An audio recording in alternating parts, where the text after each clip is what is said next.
कात्यायनाय विद्महे संहारिण्यै धीमहि तन्नो धूमा प्रचोदयात्।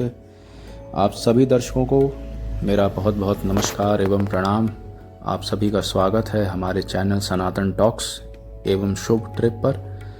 तो मित्रों, आज हम आपको काशी में स्थित एक बहुत ही शक्तिशाली, प्राचीन एवं अनोखे मंदिर के दर्शन कराएंगे और उन देवी के विषय में आपको बताएंगे।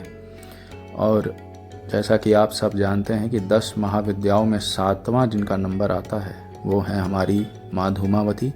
तो काशी के धूप चंडी पे जहाँ रामलीला होती है, रामलीला मैदान है, उससे कुछ दूरी पे धूप चंडी में माँ धूमावती का मंदिर स्थित है और काशी में ये एकमात्र मंदिर है।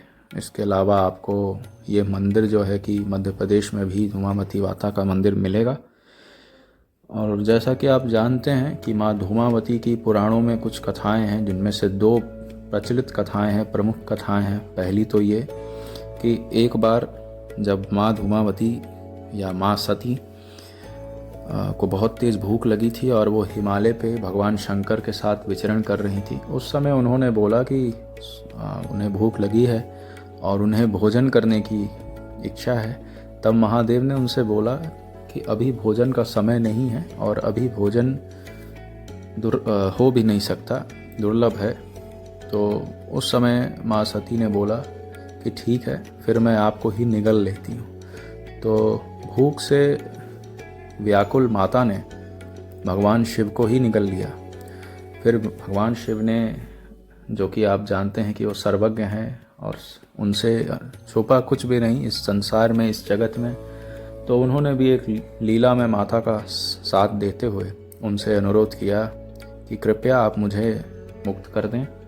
तो माता सती ने भगवान शंकर को मुक्त किया, लेकिन उसके उपरांत भगवान शंकर ने माँ सती को या माँ पार्वती को यह श्राप दिया कि अब तुम विधवा रूप में पूजी जाओगी और विधवा रूप में ही रहोगी।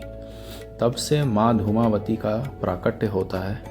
और एक जो दूसरी कथा हमें पुराणों के माध्यम से मिलती है वो ये है कि जब दक्ष प्रजापति यज्ञ कर रहे थे और यज्ञ में जब माता सती ने खुद को भस्म कर लिया था, तो भस्म करने के उपरांत जो धुआं उठा, जो धुआं निकला, उसी धुएं से माँ धूमावती का जन्म होता है। और क्योंकि वो धुएं से उनका प्राकट्य हुआ, इसलिए हमेशा वो उदासीन रहती हैं और धुएं के रूप में ही उनका भौतिक स्वरूप हमें देखने को मिलता है। तो यह तो बात रही कुछ पुराणों की कथा की। और खैर, अब हम बात करते करते माँ धूमावती के मंदिर आ चुके हैं। तो आप सभी दिव्य दर्शन करिए माता के, माता को प्रणाम करिए, क्योंकि माता बड़ी ही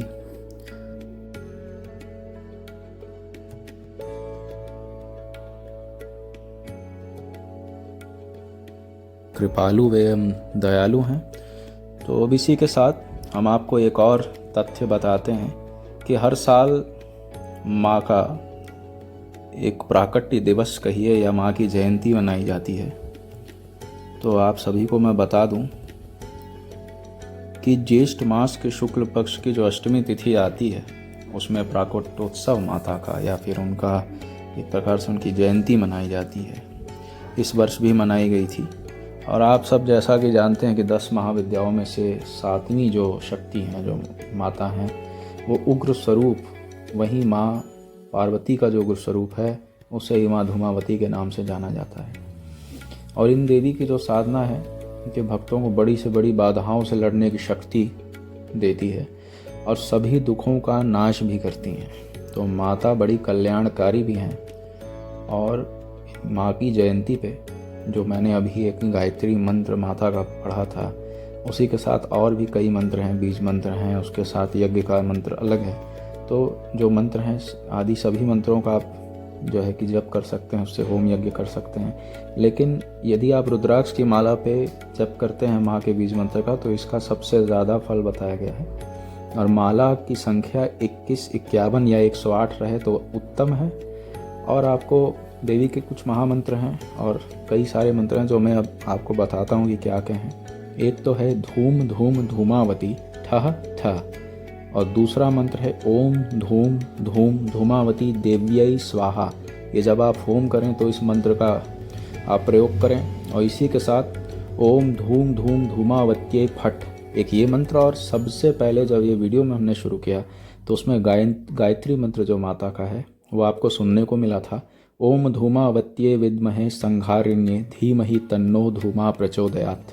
और इसी के साथ तंत्रोक्त मंत्र भी एक आता है, इसमें ध्रुमामतीव सतीव पूर्णात् सह सा युग्मयी सौभाग्यदात्री सदैव करुणामयी।